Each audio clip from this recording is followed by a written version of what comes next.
بسم اللہ الرحمن الرحیم۔ السلام علیکم ناظرین، میں ہوں آپ کا میزبان رافع عامر۔ آپ میرا یوٹیوب چینل دیکھ رہے ہیں۔ ناظرین، اس چینل کا مقصد علماء سے رہنمائی حاصل کر کے دین کے تذکرے کو اپنی زندگی میں لانا اور دوسروں تک پہنچانا ہے۔ آج ہم انشاءاللہ انسان کی زندگی کے مقصد پر روشنی ڈالیں گے۔ ناظرین، اگر آپ چاہیں تو چینل کو سبسکرائب کر لیں، ویڈیو اچھی لگے تو لائک اور شیئر بھی کر دیجیے گا۔ ہر باشعور انسان کا اپنی زندگی میں کوئی نہ کوئی مقصد ہوتا ہے، کوئی نصب العین ہوتا ہے، کوئی نہ کوئی گول ہوتا ہے، کوئی نہ کوئی ایسی شے جس کو حاصل کرنے کے لیے انسان باہم جد و جہد کرتا ہے۔ آنکھوں کے سامنے کوئی منزل رہتی ہے جس کو حاصل کرنے کے لیے انسان بڑھتا چلا جاتا ہے۔ جس شخص کی زندگی میں یہ نہیں ہے، وہ چاہے جتنا بھی انسان نظر آ رہا ہو، حقیقت میں وہ حیوان ہے۔ وہ زندگی کوئی زندگی نہیں ہے جو حقیقت میں بغیر کسی اعلیٰ مقصد کے گزر جائے۔ انسان کا نصب العین اگر پست ہوگا تو اس انسان کی شخصیت بھی پست ہو جائے گی۔ اگر اس کا نصب العین بلند اور اعلیٰ ہوگا تو اس کی شخصیت بھی اعلیٰ اور عرفہ ہو جائے گی، اس کی شخصیت کو بلندی حاصل ہوگی۔ اب دوسری بات سمجھ لیجئے، سب سے گھٹیا نصب العین کیا ہے؟ انسان اپنی ذات ہی کو نصب العین بنا لے۔ میرا غلبہ، میرا اقتدار، میری حکومت، میری عزت، میری دولت، میری شہرت، بس یہ حصول جو ہے اس کے لیے بھاگ دوڑ ہو رہی ہے، محنت ہو رہی ہے، جد و جہد کر رہا ہے۔ ایک ہے یہ نصب العین، اور جس انسان کا یہ نصب العین ہوگا وہ انتہائی پست فطرت انسان ہوگا۔ وہ ہر معاملے میں دیکھے گا میرا مفاد کیا ہے۔ وہ کبھی اپنی قوم کے مفادات کو مقدم نہیں رکھے گا اپنے مفادات پر۔ وہ کبھی اپنے وطن کی عزت کو مقدم نہیں رکھے گا اپنے ذاتی مفادات پر۔ وہ اپنی ذاتی مفادات کے لیے قوم کو بیچ دے گا۔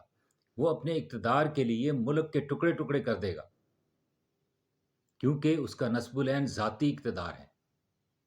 غداری کرے گا، وہ اخلاقی اعتبار سے پست ترین سطح پر ہوگا۔ ہمارے سامنے کوئی نصب العین نہیں ہے۔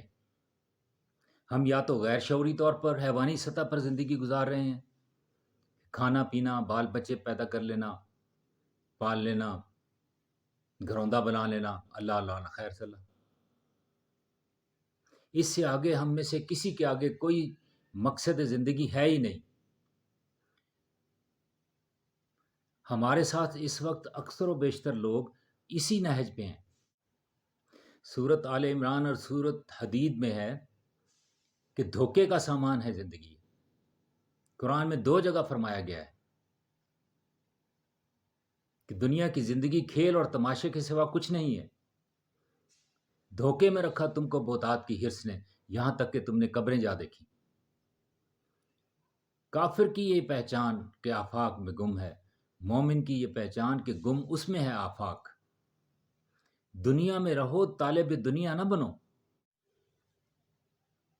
ناظرین، جن چیزوں کو ہم نے مقصد بنا رکھا ہے وہ مقصد نہیں ہے۔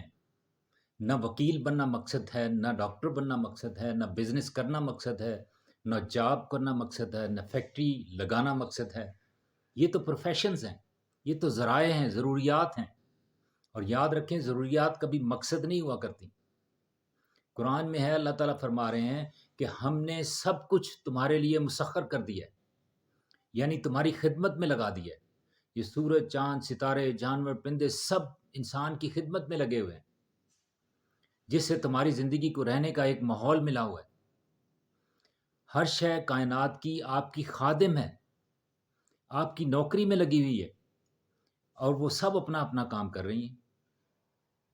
تو سوال یہ پیدا ہوتا ہے کہ انسان کی زندگی کا اپنا مقصد کیا ہے؟ آپ کی زندگی کا مقصد آپ سے اعلیٰ ہونا چاہیے نا، یا آپ سے ادنا ہونا چاہیے؟ تو حقیقت یہ ہے کہ مقصد اعلیٰ ہونا چاہیے۔ زندگی گزارنے کے طریقے کا نام اسلام ہے، جو آپ صلی اللہ علیہ وآلہ وسلم لے کر آئے۔ آپ صلی اللہ علیہ وآلہ وسلم پر جو قرآن نازل ہوا ہے وہ زندگی کا مقصد بتاتا ہے۔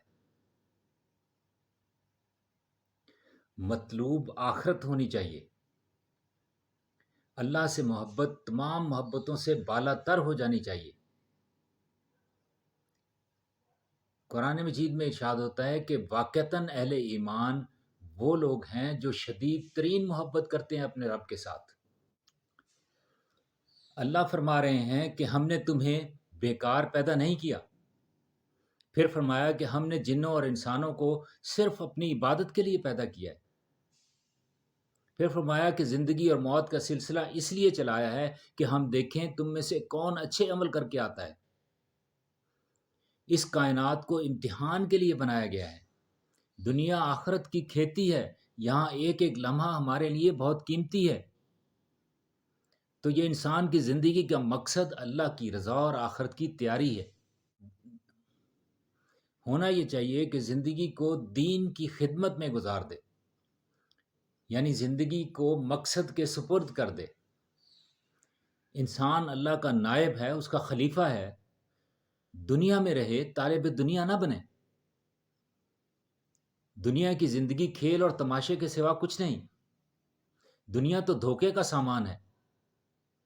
غفلت میں رکھا تم کو بہتات کی حرص نے، یہاں تک کہ تم نے قبریں جا دیکھی. آپ صلی اللہ علیہ وآلہ وسلم نے صحابہ کی تربیت اس طرح کی تھی کہ دنیا کی ضرورتوں میں تو اونچ نیچ ہو سکتی تھی، لیکن اپنے مقصد کو نہیں بھولتے تھے. خشک روٹی کھا کر گزارا کر لیتے تھے، پیوند لگے ہوئے کپڑے پہن لیتے تھے، لیکن مقصد سے پیچھے نہیں ہٹتے تھے. ایک ایک چیز میں اپنی آخرت کا خیال رکھتے تھے. 24 گھنٹے کی زندگی کو اللہ کے حکموں اور آپ صلی اللہ علیہ وآلہ وسلم کے طریقوں کے مطابق گزارتے تھے. یاد رکھیں، ہماری نجات اور کامیابی کے لیے قرآن نے 4 شرطیں بیان کی ہیں. کامیابی وہ، نجات وہ جو اللہ میدان حشر میں ہماری مغفرت کا اعلان کر دے اور جنت میں داخل فرما دیں.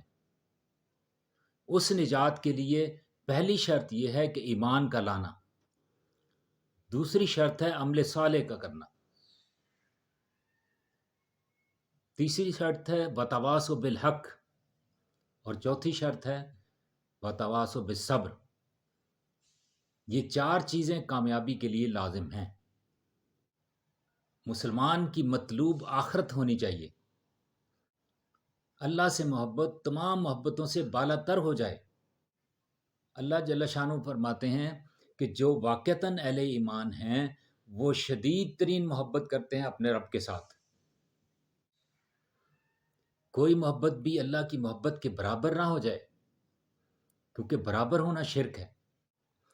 اللہ ہم سب کو ان باتوں پر عمل کرنے اور دوسروں تک پہنچانے کی توفیق عطا فرمائے. آمین یا رب العالمین.